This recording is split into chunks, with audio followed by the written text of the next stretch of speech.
I'm Elisa Mortensen, and this is Undo Redo. Hi, everyone. Today, I'm going to tell you a story. I asked for everyone's advice on social media is what should I do with this thing? Today's topic is about being in the red or being on empty when you have nothing left. What are you going to do? Your relationships in shambles, maybe it's work, a team boss, a kid, whatever it is, you're on empty. What can you do when you don't have anything anymore? You don't have the capacity to learn anything new. You can't take 6 weeks or 6 months because you just don't have it in you. Today, we're going to talk about that. What to do when you're in the red zone, when you're on empty, when you're seeing red, and you don't know what to do next to fix it. But first, this week, I'm holding a community event for our Valley Gals because I live in a valley and I started this thing called Valley Gals. It's a ladies community with free events. And this Thursday, we're having our Galentines. This Thursday at 6 p.m. I'm so excited. My friend Esther, she loves to decorate and she does events and rentals and she loves the wow factor. So it's going to be beautiful and amazing, just like last time. And I know more will attend because more know about it. It was so glamorous last time. And I did a video of all the ladies that were seated and all the empty chairs. And I'm like, we're going to fill these seats. I know there's women to fill these seats. So exciting. Another reason why I did it is because we're not all at the gyms and in the running groups and the hiking groups. So I made our own, whoever's lonely and not in all these groups, let's get together. And even if you are in the group, like bring the whole group. Filling all the seats is the goal. The next thing I want to tell you about is I have a retreat planned in northern Utah with the utmost attention to detail, moment to moment. It's a 2-day, 1 night, and the experience grows on itself throughout the 2 days and 1 night. And I'm calling it Step Away from Your Day Reset. It's a retreat. Friday morning, 10 a.m. until Saturday evening at 6:30. It's not a surface level space. It hits something different. You leave a different person. And it's not the work. You're not going to work on anything. It's done very brain oriented, where you're going to learn how to reset yourself whenever you need. We're going to take 2 days to step away from our life. In those 2 days, you will learn these little micro skills.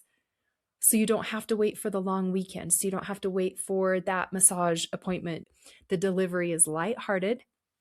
There's no homework for you. We learn through eating nourishing food, indoor and outdoor activities, while we're laughing, group and personal coaching. We're going to do some get to know you. All of this will teach you these resets as we go. It's just little tiny micro doses. And in that, doing that for 2 days, when you leave, you'll know how to reset yourself when you're in the chaos and there's nothing left and you're on empty. It's a mind and emotion redirection for longer lasting results. We're doing a chocolate tasting because that implements further experiential learning. We tie it into a really fun process because it's so playful to reset yourself from the beginning to the end. I specialize in play and transformations and growth, feeling fun while you're doing it, not hard. I take it to the most simple fun. If it's not fun, I'm not even going to do it. So those are the fun cleaning house things that I have.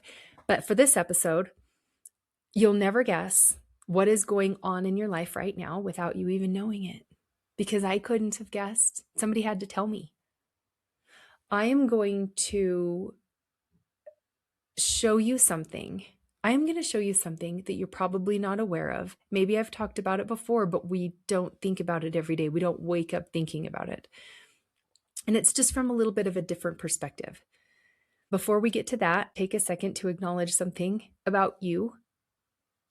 Look at how much more capable you are today than you were in the past. Look at how much more you understand. Look at how much more you can do. Look at how much you've navigated some of the hardest things you've ever had to face. And you're here. You're still standing and you're doing it. And now you have the win to check off from successfully going through all of those things. Now I'm going to say something that not everyone will agree with, and that's fine. You'll go on to live a happy, great life regardless if you want my input or not. But we need to talk about the ridiculous amount of noise there is out there, trying to keep us stuck, trying to keep us entertained and complaining and entitled and addicted. And to tie this all in, I want to tell a personal story. I live in a small community, and some of my friends, who I thought were my friends, I guess, I still love them. They're nice to my face. I would have never have known. Some of these ladies have been warning people against me for years now. I had no idea. And the words, let's use facts, right? The words I was told they would say are, watch out for Elisa. She's not who she says she is. And every once in a while, over the last 7 or 8 years, I will meet someone and I'll become friends with someone and become acquainted, or they'll work with me and they will tell me, I am so glad I didn't listen to so-and-so because you had what I needed.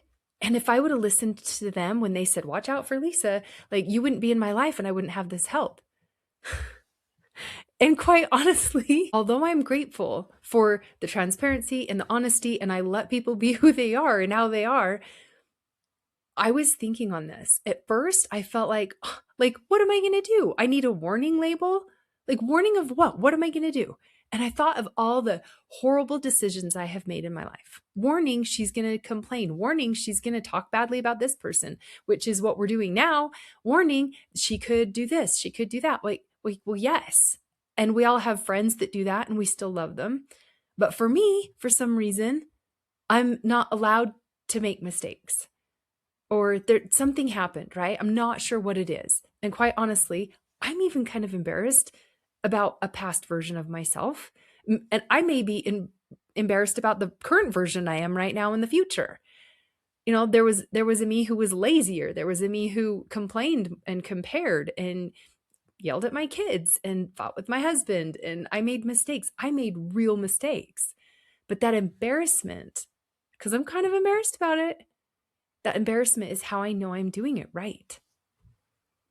Imagine being able to handle so much truth about yourself in real time. That past version they saw, that is now their problem. Like they get to carry that inaccurate story about me around, not knowing that it's even outdated. This is what's going on in the background of our minds without us even knowing it. And I want to put in here whether their stories are true or it's something their brains made up and filled in. Maybe they heard a half truth and just our brains just fill in the blanks, okay? It isn't a current version of me.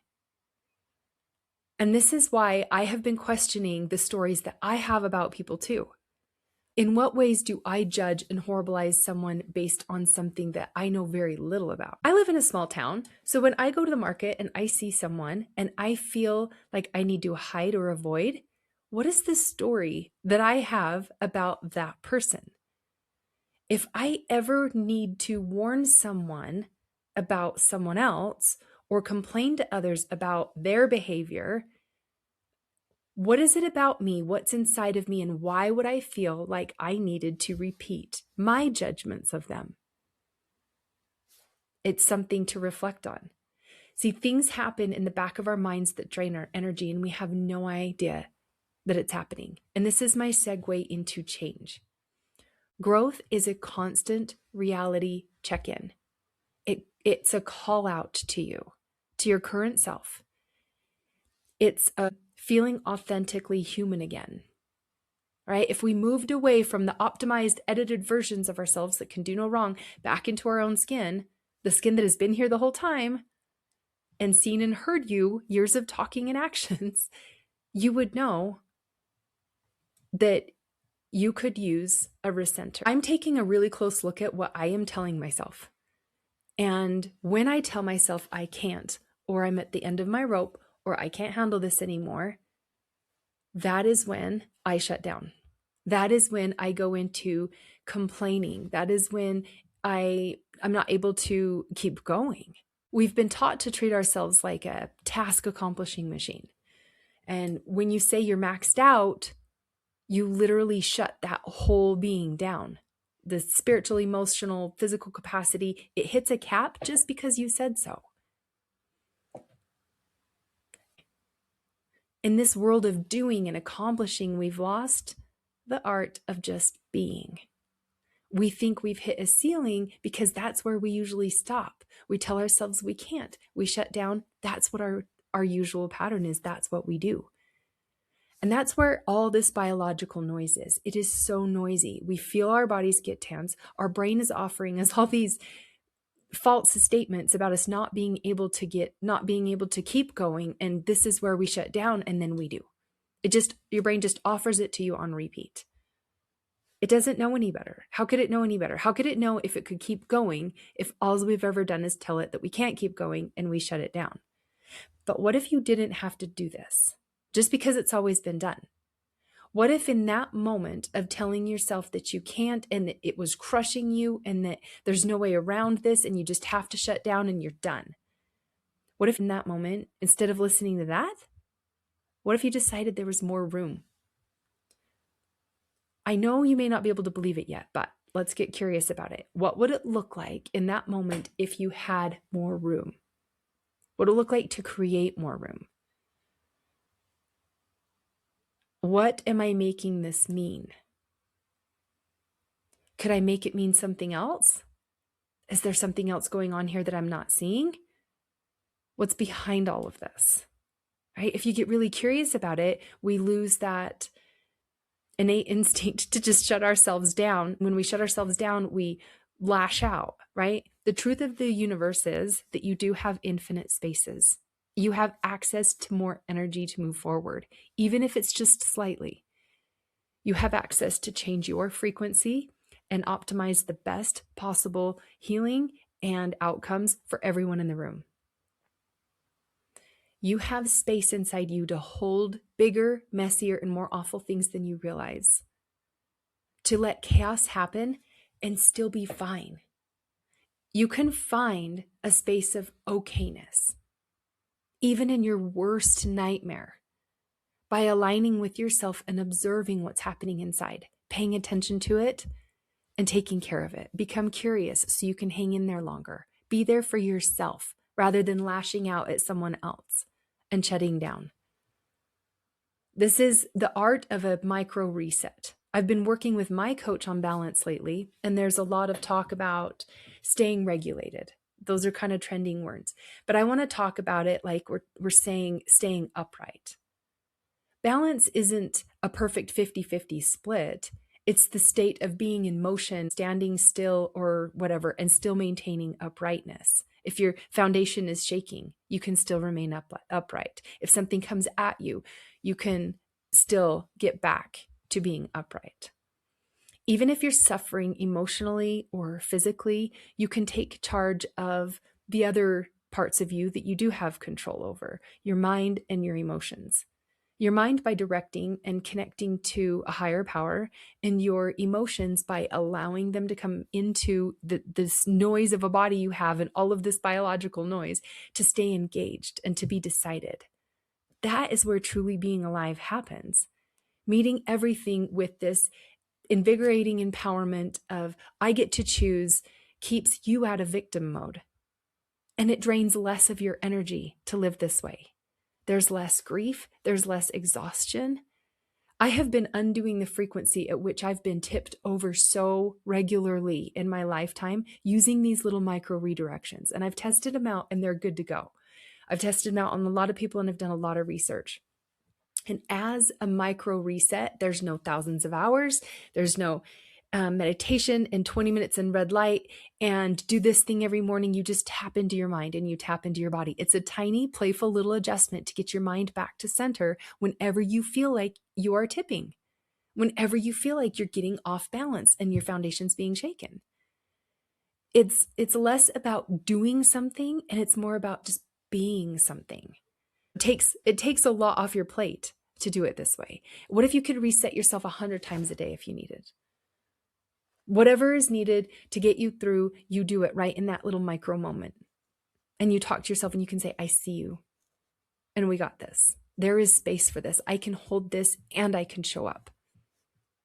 So what do you think right now? I'm sure your mind is just spinning, but this is kind of a call to reality. And I do this for myself a lot lately. I don't know about you, but I'm really sick of being crushed so often that I'm deciding right now, and maybe 3-4 weeks ago, and I've been testing it out, I will not be crushed as often, as long as I can help it. And crushing does happen. There's been a couple times, even with these fun things that people are saying about me, at least I'm being talked about, that bring about the invitation to be exhausted or to burn out, or the heaviness of the world can be real. What we spend so much of our time fighting is what is exhausting us. We're waiting for it to slow down before we can feel better. We're waiting to finally be happy when something happens, but we don't need to wait. We can use the things that try to tip us over as a chance to show ourselves that we can stay upright, show ourselves that we can stay present, and that we can do better than we think we can, instead of having all of those horrible regrets that make people talk about you later. But it requires a little bit of trust in yourself and communication with yourself. When you stop talking to yourself saying it's fine, it's fine, it's fine, what if it's not fine? Just be like, we're not fine right now, but I got you. That's what keeps you upright. Saying I can't is going to make you want to tip over. Saying I don't have anything left, I'm at the end of my rope, I'm done. Your body, every cell in your body hears that and you will shut down. It stops communication. It stops trust. Like you can't trust yourself to keep going. That scares you. You're reaffirming a survival mode, instead of getting to a regulated, peaceful, emotional. And this comes through your mind, through your thoughts and how you're talking to yourself. It's been proven that the most powerful thing you can do for yourself is to talk to yourself.